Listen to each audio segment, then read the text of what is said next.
നോക്കൂ സഹോദരങ്ങളെ, ഔലിയാക്കളെയും അമ്പിയാക്കളെയും ആദരിക്കുക എന്നുള്ള പേരിൽ അവരോട് തന്നെ സഹായം ചോദിക്കുന്നവർക്ക് ഇബ്രാഹിം അലൈഹിസ്സലാത്തു വസ്സലാമയുടെ എന്നല്ല, ഒരു അമ്പിയാന്റെയും ഒരു പ്രവാചകന്റെയും മാർഗം അവകാശപ്പെടാൻ സാധിക്കുകയില്ല എന്ന് മനസ്സിലാക്കേണ്ടതുണ്ട്. കാരണം അല്ലാഹു സുബ്ഹാനഹു വ തആല അവനോടല്ലാതെ പ്രാർത്ഥിക്കുവാൻ പാടില്ല, അവനോടല്ലാതെ സഹായം തേടാൻ പാടില്ല.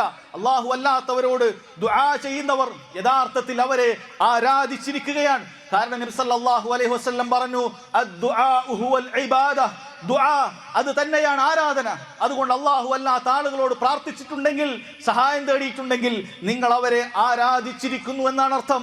പിന്നീട് നിങ്ങൾക്ക് മുസ്ലിമാണെന്ന് പറയാൻ, ഇബ്രാഹിം മില്ലത്തിന്റെ ആളാണെന്ന് പറയാൻ, അല്ല ഒരു നബിയുടെ ആളാണെന്നും പറയാൻ നിങ്ങൾക്ക് യാതൊരു അവകാശവുമില്ല. നോക്കൂ സഹോദരങ്ങളെ, നമ്മുടെ നാടുകളിലൊക്കെ എത്ര സഹോദരങ്ങൾ, മുസ്ലിമീങ്ങളായ ആളുകൾ, അവരിതാ പ്രയാസങ്ങൾ വരുമ്പോൾ, ബുദ്ധിമുട്ടുകൾ വരുമ്പോൾ മൂന്ന് പെറ്റുമ്മയുടെ അടുക്കലേക്കും അരട്ടക്ക പള്ളിയിലേക്കും അതല്ലാത്ത ജാറങ്ങളിലേക്കും പ്രയാസങ്ങൾ ഇറക്കി വെക്കുന്നതിന് വേണ്ടി അവർ ഓടിച്ചെല്ലുകയാണ്. അത്തരം അല്ലാഹു അല്ലാത്ത ആളുകളോട് പ്രാർത്ഥന നടത്തുന്ന, ബുദ്ധിമുട്ടുകൾ മാറാൻ വേണ്ടി കേണപേക്ഷിക്കുന്ന ആളുകളോട് അല്ലാഹു സുബ്ഹാനഹു വ തആല ഖുർആനിൽ ഒരു ചോദ്യം ചോദിക്കുന്നുണ്ട്.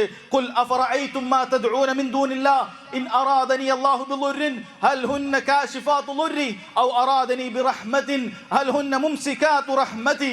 അല്ലാഹു സുബ്ഹാനഹു വ തആല ചോദിക്കുകയാണ്, നിങ്ങൾ എന്താണ് മനസ്സിലാക്കിയിട്ടുള്ളത്? മാ തദ്ഊന മിൻ ദൂനില്ലാ, അല്ലാഹുവിന് പുറമെ ചില ആളുകളോടൊക്കെ നിങ്ങൾ ദുആ ചെയ്യാറുണ്ടല്ലോ, സഹായം ചോദിക്കാറുണ്ടല്ലോ.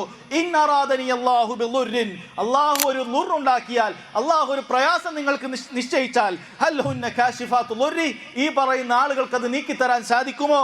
ഔ അറാദനി ബിറഹ്മ, അല്ലാഹു ഒരു കാരുണ്യം നിങ്ങൾക്ക് ഉദ്ദേശിച്ചാൽ, ഒരു അനുഗ്രഹം നിങ്ങൾക്ക് ഉദ്ദേശിച്ചാൽ, ഹൽ ഹുന്ന മുംസികാതു റഹ്മതി, അല്ലാഹു അല്ലാതെ ആളുകൾക്ക് അത് പിടിച്ചു വെക്കാൻ സാധിക്കുമോ? പറയുക, ഖുൽ ഹസ്ബി അല്ലാഹ്. മുഅ്മിനീങ്ങളെ, അല്ലാഹു സുബ്ഹാനഹു വ തആല പറയുകയാണ്, ഹസ്ബി അല്ലാഹ്, നിങ്ങൾ പറയേണ്ടത് എനിക്ക് അല്ലാഹു മതി. എൻ്റെ പ്രയാസങ്ങൾ നീക്കാൻ, എൻ്റെ ബുദ്ധിമുട്ടുകൾ നീക്കാൻ, എൻ്റെ എല്ലാ രൂപത്തിലുള്ള പ്രയാസങ്ങളും സങ്കടങ്ങളും ഇറക്കി വെക്കാൻ, എനിക്ക് വരമേൽപ്പിക്കാൻ അല്ലാഹു സുബ്ഹാനഹു വ തആല അവൻ മാത്രം മതി. അലൈഹി യതവക്കലുൽ മുതവക്കിലൂൻ, വരമേൽപ്പിക്കുന്നവർ അവനിൽ മാത്രമാണ് വരമേൽപ്പിക്കുക എന്ന് അല്ലാഹു സുബ്ഹാനഹു വ തആല അറിയിക്കുകയാണ്.